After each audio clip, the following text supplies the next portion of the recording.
is going on, guys? My name is Powerbang. Welcome back to another video. Today we're changing gears a little bit. I'm about to hop on a plane and actually head to Finland. I'm going to be going out to the Brawl Stars headquarters. That's Supercell for those of you that are unaware. And I'm going to be checking out the game as it launches globally here on December 12th. So super excited for that. Going to see a lot of YouTubers and a lot of familiar faces that I have not seen in some time. So because I have to catch a plane in 2 hours here, I wanted to answer some of your questions that I get all the time, and I want to, like, every couple months or so do a Q&A where I can basically take the questions that you guys want to ask me and hopefully give you some answers that you're looking for. So I asked a question earlier, Q&A soon, hit me with your questions, and oh my god, y'all were insane. I mean, hundreds of replies, and I took screenshots of some of them over the course of the evening, and let's see here. So we'll just start off. I'm going to go through them one by one. This is 20 questions with Powerbang. First is from Lexi.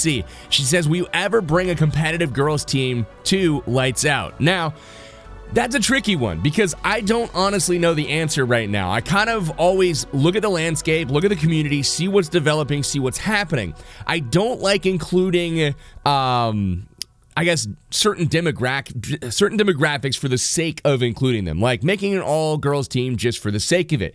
Now, if there is a girl that is top-level competition, I'm all about it. Come on board. I will recruit them 100% of the time. And I've always got my eye out for talent, whether that's male, female, otherwise. I honestly do not care. Looking for the best people and the best talent always. Now, if a competitive girls league does develop, and I'm not talking about, there's a community tournament here or there, it's something that I definitely would consider moving forward. But again, I don't like to create things just for the sake of it because I have a core team right now that I'm trying to build and do properly, and I don't feel like I'm there yet. I definitely want to do more. I want to get things moving and smooth sailing. Once that's done, I can look at expansion. Next up from Jink, we've got, did you approach PUBG Mobile to cover their content, or did they come to you? Now, I changed your question a little bit to make it make more sense. And then number 2 is PUBG. Is it going to be your main content, or is there other games you're going to be covering in the near future? Now, I'm going to start with the second question first. Will PUBG Mobile be my main content? The answer to that is probably yes. Now, I say probably because you never know what the future holds. However, I've got a huge investment right now in PUBG Mobile with my team and also my own personal content. Plus, I absolutely love the game. So, for the time being, yes, PUBG Mobile will be my main content, but I always have my eyes forward to the horizon, to the different games in the space, what is coming, what's going to be hot, and I always want to position myself as a creator properly so that the channel can continue to grow. That's a lot of C's there. So to your first question, did you approach PUBG Mobile to cover their content, or did they come to you? A little bit of both, to be honest with you. First and foremost, I decided, you know what? I absolutely love PUBG Mobile. I love Battle Royale. I love shooter games. I am going to play them on the channel. That was a decision that I made before talking to them, before they talked to me. I was like, let's do this. Let's go.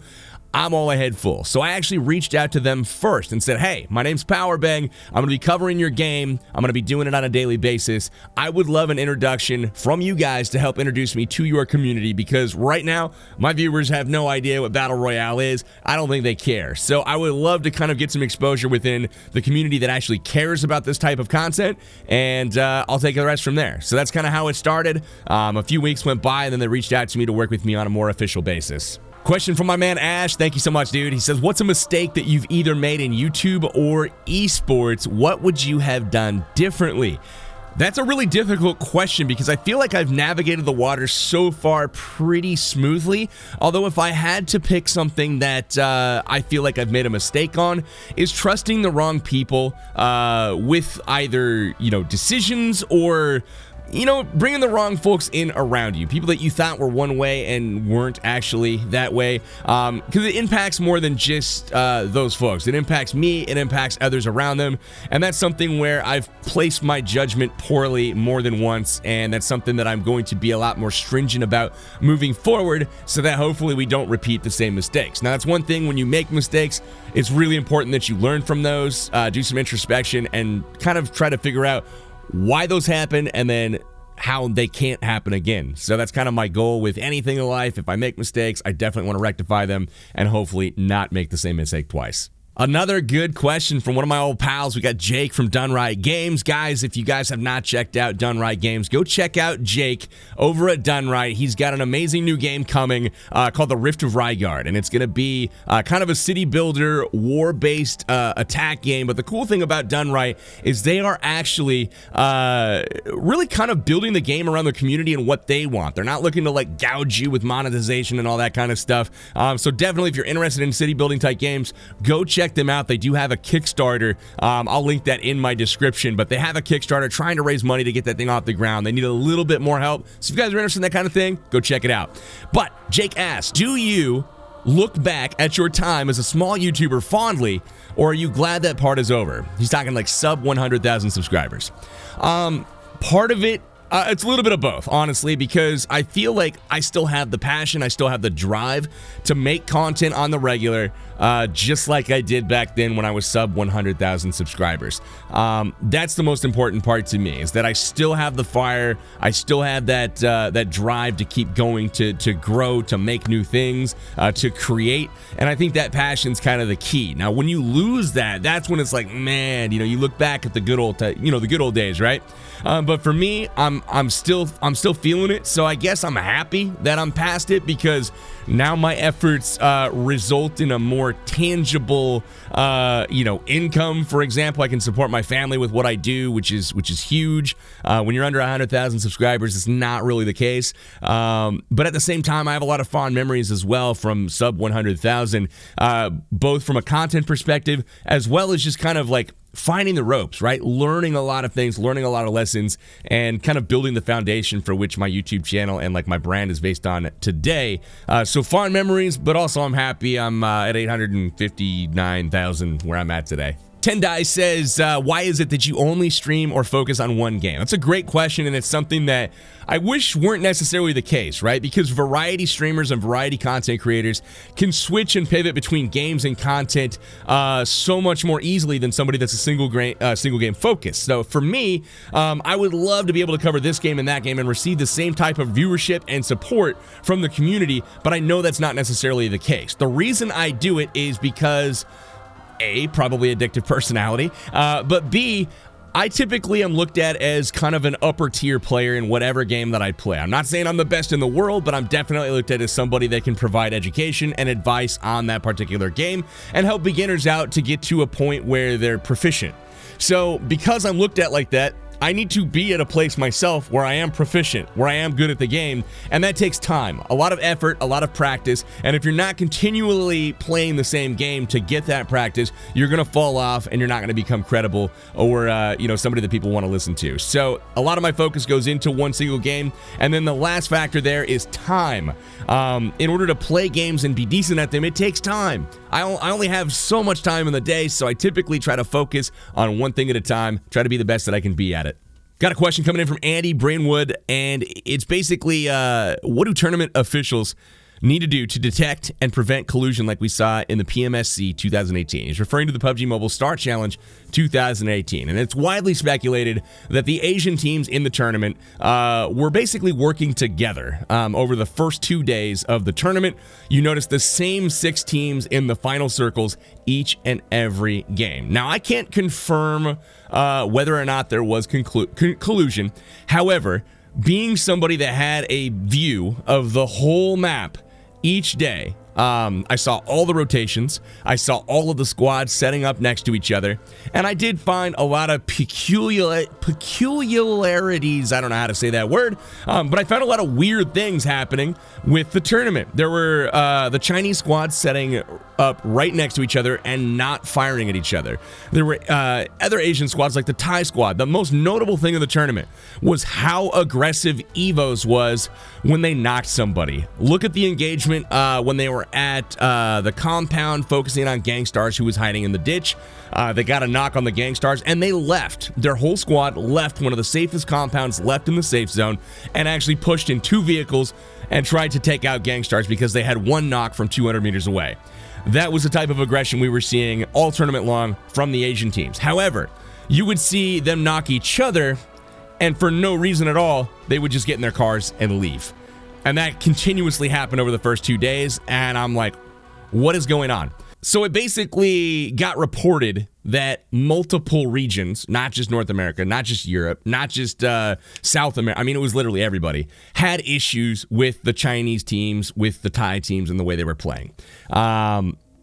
Obviously, there's no way to say, oh, yeah, they're guilty. I mean, what are you going to do at that point? The whole tournament is ruined at that point, so there's no way to fix that problem. So what Andy's asking is, what do tournament officials need to do to detect and prevent it? Detecting it, very difficult, because it's something that's dealt with offline. There's no communication about what's going on while it's going on. You just kind of have an agreement offline. Now, preventing it is basically pre-warning people and saying, yo, we're going to investigate this. We're going to look at it very, in detail. And if we catch you guys doing it, you're gone. And make that clear up front, because it was not done in this last tournament. And when it finally was revealed that, yo, you're being investigated, we're looking into this. You guys notice how different day 3 was in that tournament? How all of a sudden the North American teams and the European teams are finishing in the top 3 regularly?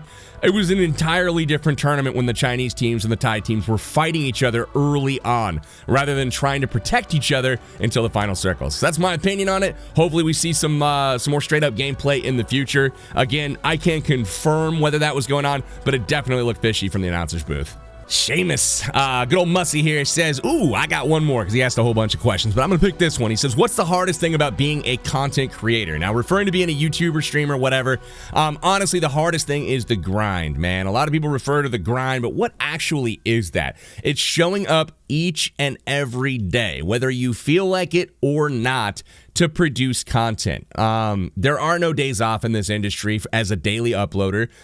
You have to essentially... If you want to get ahead and have days off, you have to work double, right? Like, you have to double up your workload. And for somebody like me, I already work to 12 to 14 hours a day. I stuttered again. 12 to 14 hours a day is how often I work. Now, there are no weekends either. So, like, I try to cut back on the weekends, but there still has to be an upload. That is the most difficult part, because for me as a family man, right, I have to be able to have balance and spend time with my family. I'll address that in a future question as well. But yeah, man, it's the grind, it's the consistency, because if you miss uploads, your audience gets disappointed, your numbers are affected, your recommended and your suggested videos, like your channel being in those from YouTube's perspective, it all goes downhill if you start missing uploads or you become inconsistent. So it's extremely important to meet your consistency level, to sustain it, and that type of pressure each and every day. It takes a lot of mental fortitude to be able to keep that up over the long term. Emiliana wants to know, how do you deal with all the negativity regarding the Lights Out team? And other comments. By the way, love your content. Thank you, Emiliana. I honestly don't know. I don't see a lot of negativity about Lights Out. Honestly, the community has been incredibly supportive, incredibly positive. There's always going to be trolls. There's always going to be haters. Always. If you put yourself on the internet, that's going to be there. So part of it is me. I've trained myself to just look past the noise. I don't care about what people say. I do appreciate positive feedback, because I'm about positivity in general in the community, within my team, within other teams. I always try to be respectful of what everybody else is attempting to do. And that's something that I do feel like, hopefully is reciprocated and replicated throughout the ecosystem. Now, as far as like, if there is negativity, I'm sure there is. Anytime you get into competitive sports, eSports, anything like where people are going at each other, egos are involved, you're going to get some hate. So I expect it. I welcome it. But at the same time, I'm all about that positivity, baby. Ooh, Surya wants to know, when is the PB Car 98K skin going to show up? That's a great question, Surya. I have no idea, actually. They have talked to me about the possibility of such things, so let me know in the comments if this is something you'd like to see, and if you would buy one to support not only myself, but also PUBG Mobile. I'm sure it'd be a dope skin, because I would approve that design. You know it looks sick. Anyways, I don't know if it's coming or when, but I hope sometime soon. That'd be sweet. Aiden says, is there a possibility that you'd be able to teach people how to progress past the 3,000 plus trophy mark? All the decks you show are at high trophies, and there aren't played against stuff like Hog, Freeze, Mega Knight, Giant Skeleton, Graveyard, or Rage.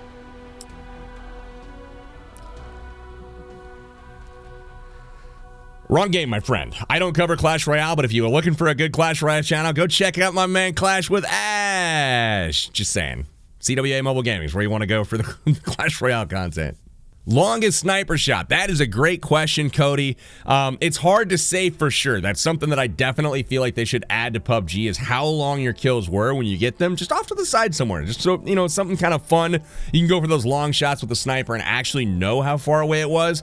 But from what I've gathered from mapping and like actually measuring distances and stuff, my longest snipes have been somewhere in the neighborhood of 500 meters, and that is before, you know, people render out and such. So 8 times scope, around 500 meters. But beyond that, the people disappear. I know for a fact I could hit shots longer than that, but the mobile game does not render far enough away to support those shots.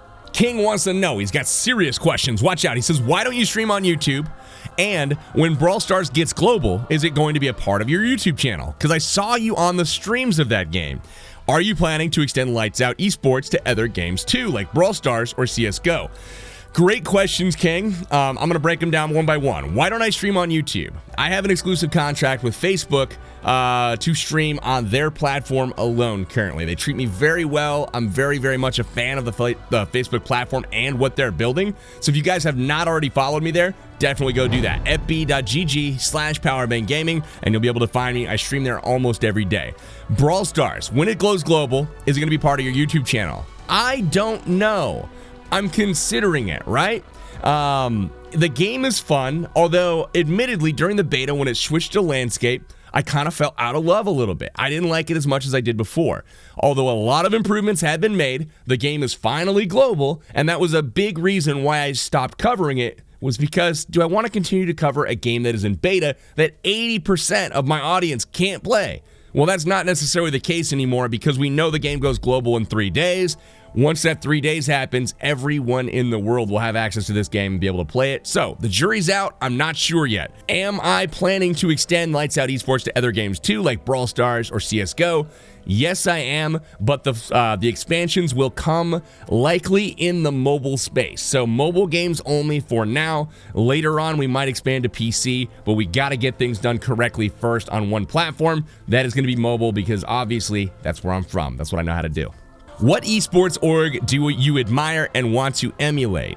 Now, I think that there's something to be learned from almost all esports organizations. You can look at the big squads like TSM and Cloud9 and, you know, Immortals and all the big name esports teams. But one that I really have followed for a long time, all the way since back in their inception back in like 2003 or whatever it was, is the Complexity clan. Complexity as an esport with Jason Lake as the CEO. I've followed since their inception in Counter-Strike all the way back in CS like 1.6.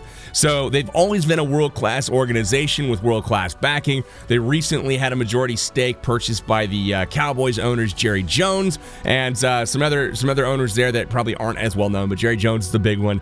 But those guys absolutely do things properly, right? They've got infrastructure that any other esports team would kill for. They're building, you know, facilities and, you know, things at the Star in Dallas, which is amazing. But one thing that I really admire about them is just the overall professionalism that they approach their organization with, from the, you know, player wellness, looking forward thinking, like Jason's a really kind of a visionary as far as making the esports industry legitimate.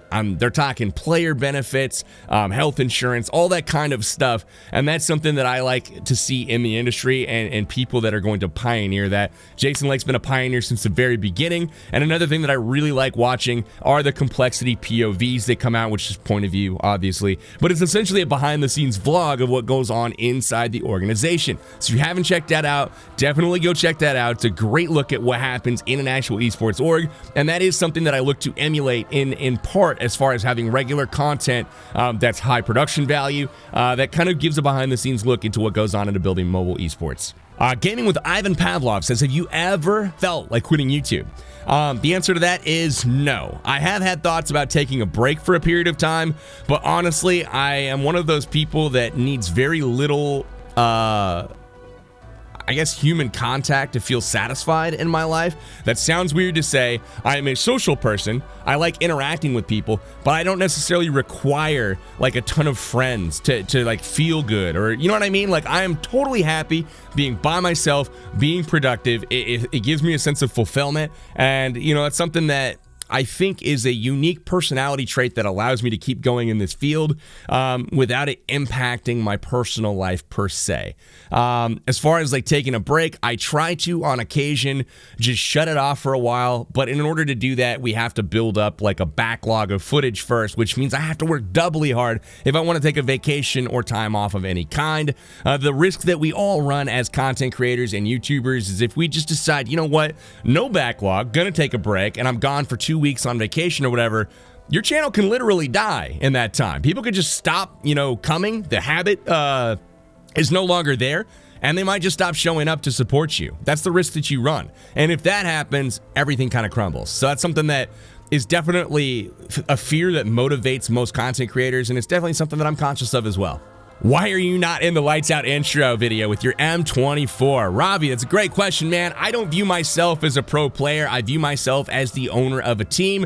The team and the organization needs a leader. That's somebody that's going to build the business and actually take the organization where it deserves to go. The industry itself also needs leaders in order to pioneer the business aspect of it, which I consider myself talented in doing. I have the exposure, the reach, the networking, and the partners in order to build this industry up. So I need to be able to focus my time on doing just that rather than hitting cool shots. It is fun to play, but I hire these guys to play in my stead for a reason. Not Bear Gaming asks, where do you see your team Lights Out 6 months from now? Do you think PUBG Mobile will still be as big as it is? No, I don't. I think it'll be bigger.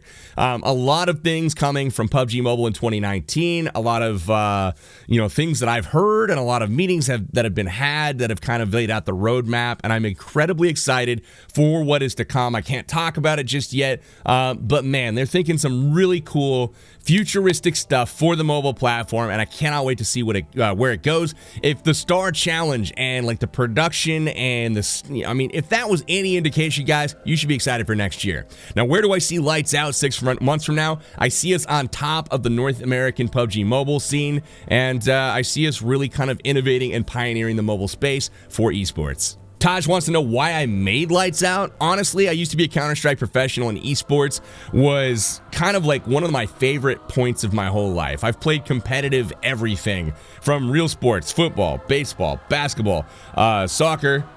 That's about it for competitive stuff growing up. And then I transitioned into Counter-Strike, playing that at a pro level. And honestly, the esports was just so much fun. And as I got kind of away from competitive gaming, it was something that I always longed to go back to in some capacity. And now that I'm on mobile, I've made this name for myself on YouTube and through content. I'm like, dude, is there an opportunity here to get serious about, esports on the mobile platform? I feel like there is. I feel like it's the future, and it's something that I definitely wanted to invest into and kind of be one of the first movers in the space. Ooh, Black Goddess wants to know what I'm looking to most in 2019. Two things. Big personal milestone on my personal channel, Powerbang Gaming. We will hit 1 million subscribers in 2019. Mark my words. That being said, I'm most looking forward to the growth of my esports organization. The rise of Lights Out, essentially, in 2019. That's what I'm looking forward to most. I won't elaborate on it any further because I feel like we talked about it enough, but that's what I'm looking forward to. Pascal has a great question here. How do you manage your family life and PUBG life? Thanks for being so clear and audible for foreigners like me. Kiss from France. Thank you, Pascal. I appreciate the question. He says, how do you manage your family life and PUBG life? Now, part of this is keeping a consistent schedule that I work to each and every day, and making time for the family is just something that has to happen. Now, it doesn't happen as much as I would like it to be honest with you. I work, like I said, 12 to 14 hours a day. I'd love to cut that back to 8. I've found a few people that I've hired in order to kind of make my life a little bit easier, to help meet some of my obligations, such as an editor. That's a huge one. I'm actually looking for another editor in the future, so if you guys are skilled in that arena and have a load of experience with a portfolio, hit me up. Should be able to find me pretty easily. There's information out there on how to do that. But that being said, said, hiring the right people to be around me is one way to do it. Being smart about what I take on is another thing that I like to do. And, just trying to stick to a fairly regimented schedule where I do the same things each and every day so that my availability is predictable for my family and that they're satisfied with the time that they get with me. All right, we're going to wrap up with this one. Anthony Lewis wants to know, are there any major plans to expand the brand in the coming year? Yes, absolutely. Now, there's a few ways that I'm going to go about this. A lot of questions came in about launching a lights out team in other regions, specifically India, specifically Asia. I'm actually looking at doing both of those things here. I don't know if I'd say near future, but it's something that I'm exploring options into right now. So I'm looking for really good Indian teams. I'm looking for really good Asian teams because I feel like there's opportunities there, and I feel like my exposure can help benefit those regions tremendously. So that's something I'm definitely looking at doing. Although ultimately I'd like to be worldwide, I just don't know if it can be worldwide all in the same game. So those are considerations that I'm trying to make. I would like to expand the brand itself from an apparel standpoint and build an actual streetwear line that people are cool with wearing beyond just like the actual like replica and authentic lights out gear. I want like actual stuff that people would wear that aren't uber nerds, right? So that's something I'm looking at doing in 2019. And then also I'm looking at expansion into other games as well, not just PUBG Mobile. I want to make sure Lights Out is represented elsewhere, and I'm taking steps right now to make sure that that happens, although no commitments currently have been made to anybody. So hopefully you guys have enjoyed all of these questions, some really well thought out ones as well. Thank you guys to really for everything, man. Just for the support, for allowing me to make a video like this one where, I ask a question and I get 200 replies in like a couple of hours. It makes it really easy just to kind of sit down and rap with you all a little bit. One final bonus question that was asked several times. PewDiePie, T-Series. Who's it going to be? Now, obviously, T-Series being run by a multi-corporation conglomerate, whatever. They're going to win out in the end. However, PewDiePie's putting up a hell of a fight for a solo creator. Gotta say I'm proud of him. I followed PewDiePie for 8 years now, roughly, ever since he's been a baby on the platform. So definitely have my soft spot for the Pewds. But more specifically, I can relate to him more because as a creator myself, I have a lot of respect for what he's done, how many times he's pivoted, how smart he is with marketing and branding and, kind of appealing to his audience. Very, very intelligent person that is not given enough credit. So I do like PewDiePie a lot, but T-Series I got a lot of respect for as well. I'm a fan of all creators on the platform growing because ultimately I feel like it's better for all of us as creators if anybody that's making content is blowing up should they make quality stuff. So I don't really have a huge dog in that fight, but again, I probably follow PewDiePie the closest just because I've been a fan of his for a long time. So guys, that is all for today's episode. I got to go to the airport in like an hour, so I got to edit this real quick, throw it online for you. My name is Powerbang. I'll be back with you after a short flight, and by short, I mean long as hell. We'll see you afterwards. Take care, guys. We'll see you soon.